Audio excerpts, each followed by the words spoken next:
Assalamualaikum warahmatullahi wabarakatuh. Perkenalkan, saya Siti Nurhayati, mahasiswa program studi Pendidikan Teknologi Informasi Institut Pendidikan Indonesia.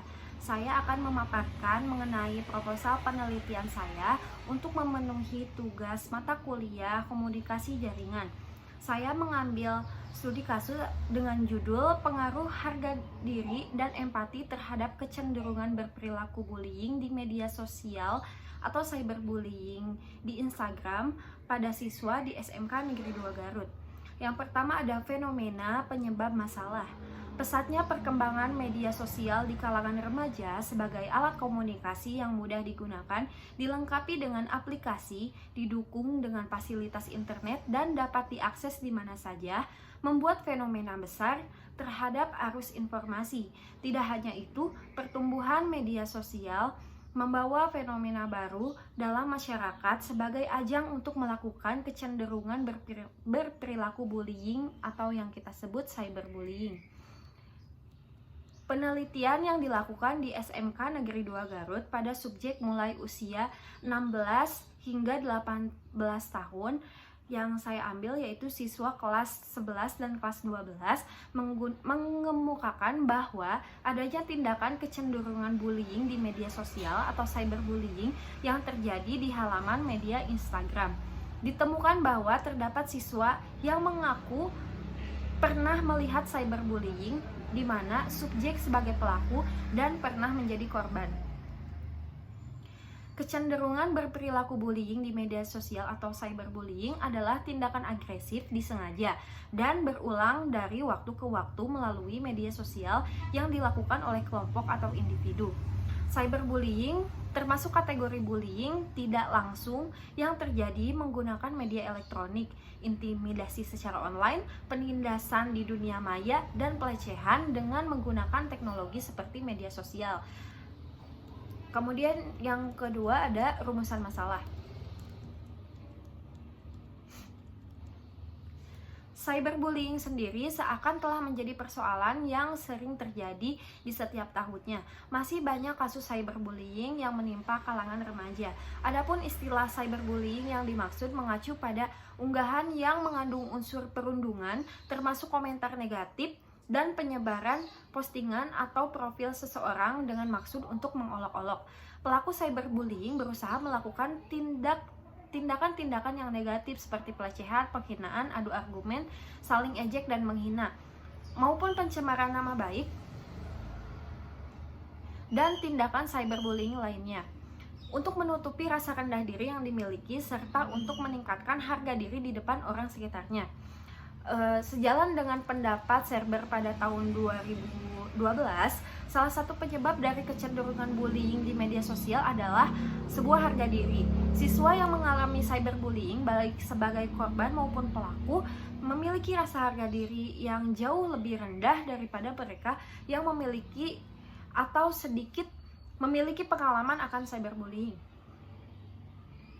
Menurut Brewer dan Kerslake pada tahun 2015 juga mengungkapkan bahwa harga diri individu adalah suatu indikator yang signifikan dan kecenderungan bullying di media sosial bagi remaja berumur 16-18 tahun.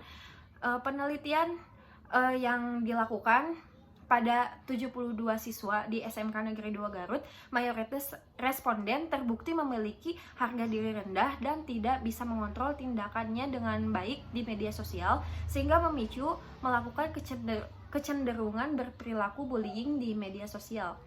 Dan tidak hanya harga diri yang mempengaruhi kecenderungan berperilaku bullying di media sosial, akan tetapi ada faktor lain yang mempengaruhi, yaitu empati. Beberapa penelitian menerangkan bahwa kurangnya respon empati mungkin menjadi ciri khas bagi seseorang untuk memiliki kecenderungan berperilaku bullying di media sosial atau cyberbullying.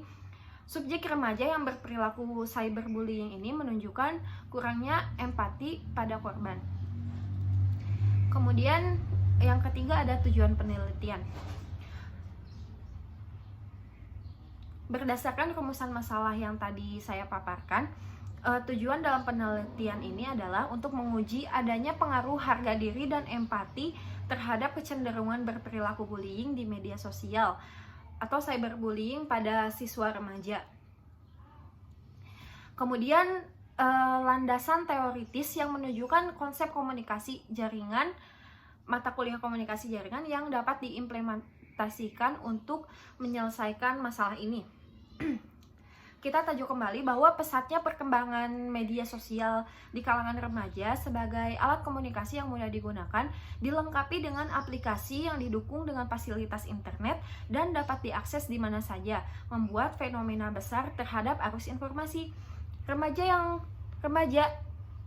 ini sangat berpotensi berperilaku bullying. Para remaja dapat dengan mudah melecehkan orang lain selama 24 jam atau setara 7 hari atau seminggu secara online tanpa batas untuk merugikan dan menyakiti orang lain, seperti menggunakan internet untuk mendapatkan akses informasi, untuk memata-matai atau mengamati orang lain, bahkan bisa membahayakan orang lain. Dan hal ini itu dilakukan secara berulang-ulang. Penelitian ini secara teoritis akan memberikan sumbang asih terhadap ilmu pengetahuan berupa data terutama yang berkaitan dengan harga diri, empati, dan kecenderungan berperilaku bullying di media sosial atau yang disebut cyberbullying. Kemudian tempat penelitian, tentunya tempat penelitian yang ini dilakukan di SMK Negeri 2 Garut kepada siswa kelas 11 dan kelas 12 kurun usia 16 dan 18 tahun. Itulah yang dapat saya sampaikan. Terima kasih. Wassalamualaikum warahmatullahi wabarakatuh.